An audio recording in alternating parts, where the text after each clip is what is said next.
Nissan is one of the big three Japanese automakers, along with Toyota and Honda.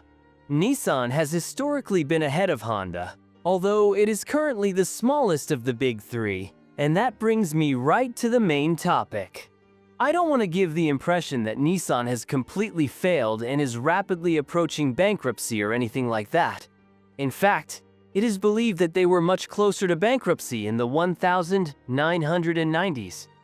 More on that later, but I will be honest and say that Nissan is not doing well. For years they have been selling fewer cars, struggling with their reputation, and losing a lot of value. In 2018, their market cap was around $40 billion.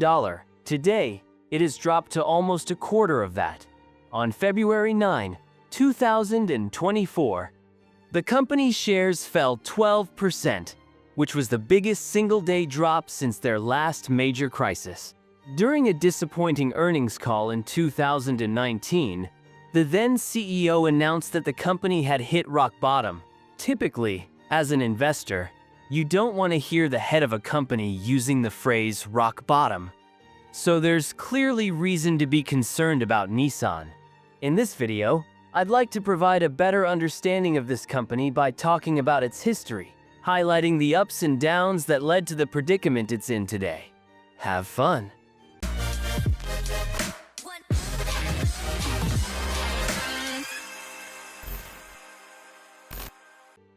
Nissan's roots technically go back to the 1910s, when the Japanese automotive market was in its very early stages. Over the next few decades, several mergers between smaller automakers occurred, eventually leading to a new company called Nissan being listed on the Tokyo Stock Exchange in 1934. The company was previously called Nihon Sangyo, and the new name was a simpler combination of the two words.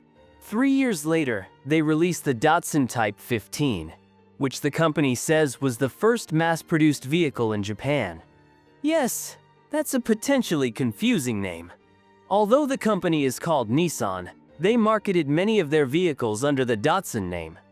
I find this interesting because the D-A-T or DAT in the word Datsun comes from the first letters of the last names of the three original investors in one of the main companies that became Nissan.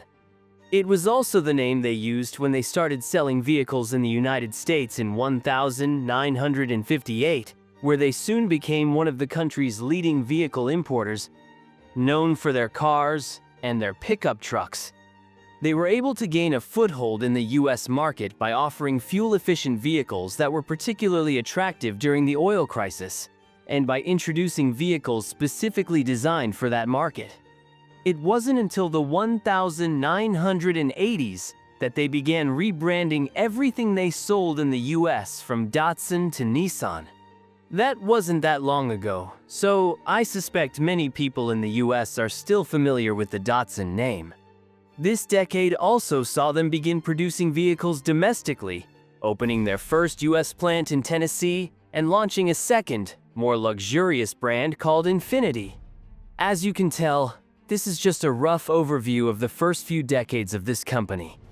It wasn't all smooth sailing, but Nissan had grown steadily without a major setback, nothing compared to what was to come.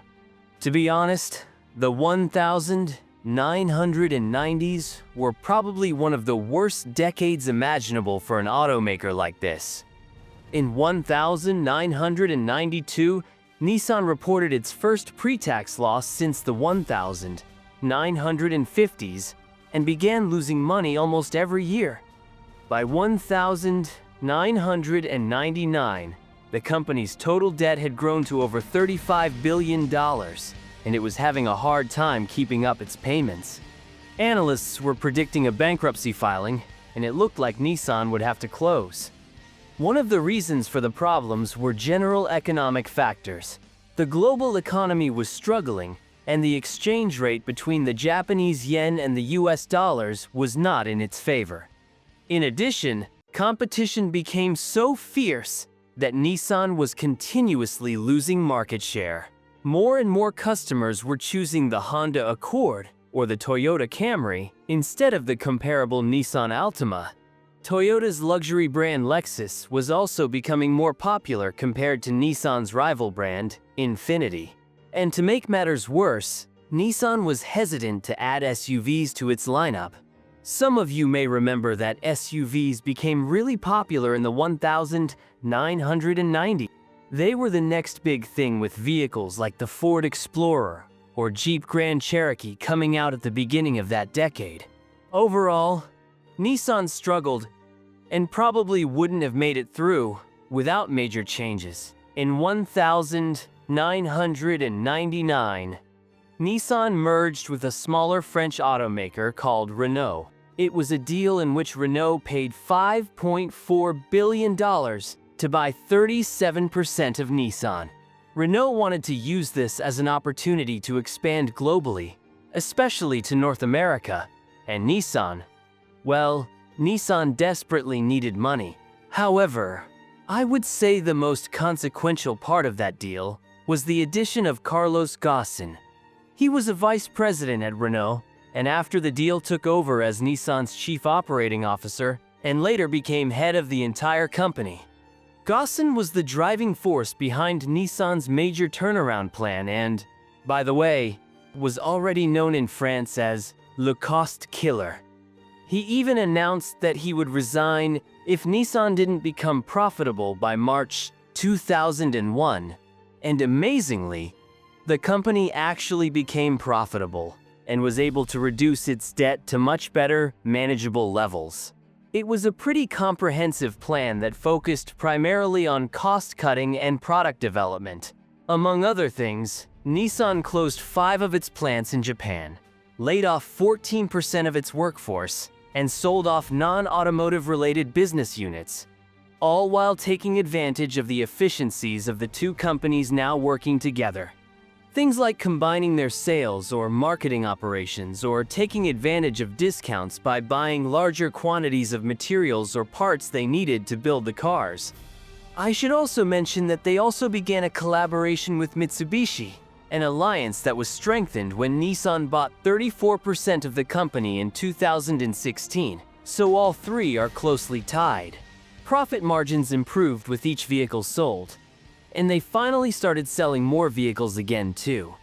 They invested a lot of money in changing their product lineup, with one of the most notable changes being the addition of SUVs, such as the Murano, first introduced in 2002, and the Rogue, which was released the following year and, you might be surprised to find, is now their best-selling vehicle in the United States, selling more units than the Altima and Sentra combined.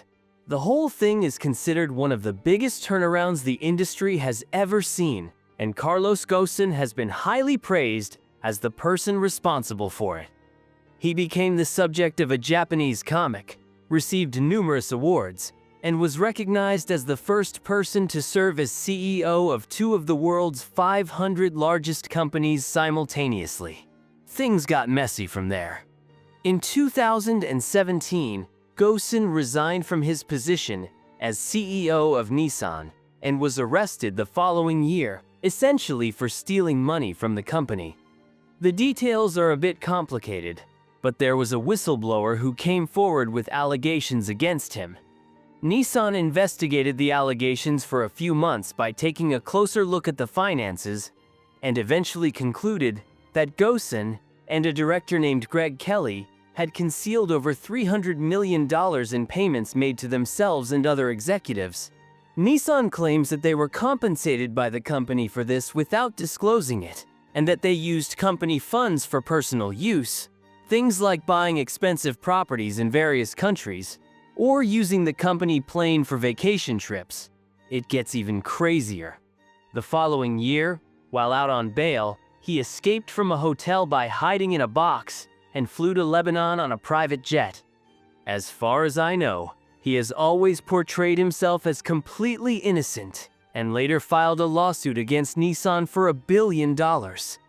And as if that wasn't enough, the person hired after him as the new CEO also resigned in 2019. The reason was a scandal in which he was inappropriately overpaid by $900,000. Needless to say, none of this has been good for Nissan. It has hurt them financially. It has hurt their public perception. It has been a distraction, and they no longer have stable, consistent leadership. Of course, I can't say that the scandals and lack of leadership were the only factors in their recent problems, but they contributed a lot. I mean, if you look at the timeline, Nissan vehicle sales started to decline shortly after Ghosn's arrest. Typically, about half of the vehicles are sold per year in the US or China, the company's two biggest markets. As you can see, both markets are declining. In China, Nissan is struggling to keep up with local competitors like BYD, who are attracting a lot of younger customers by offering more electric vehicles with more advanced technology. In the United States, the bigger problem seems to be in their offerings. I think it's telling that their design chief said he was disgusted with what they were as a company, describing it as a little depressing. Since then, they've been trying to address the problem by redesigning some of their more popular models and introducing new ones, most notably the Nissan Z, which is based on the Z series that became popular in the 1970s. The results were mixed across all of these models, but 2023 saw an increase in vehicle sales in the US, in part due to many of them being sold at a discount. However, this could be considered a step in the right direction. The company's plan is to continue updating its model lineup by launching 7 new models in North America by 2026 and revamping most of the existing models. Also, I think it's important to point out that unlike the 1990s, Nissan has remained mostly profitable, except for a few years during the pandemic. And they've also had a more consistent team that I think is at least working on a solution to all of these issues. So, again, even though Nissan isn't doing quite as well as they hoped, I don't think we won't see Nissan vehicles on the road anytime soon. Let us know what you think about Nissan in the comments. Have you ever driven or even owned a Nissan, and what do you think of their current designs? I would love to hear what you have to say. Well, folks, and with that, we end our video today. Write us your thoughts on this in the comments, and let us know about which topics we should make a video about.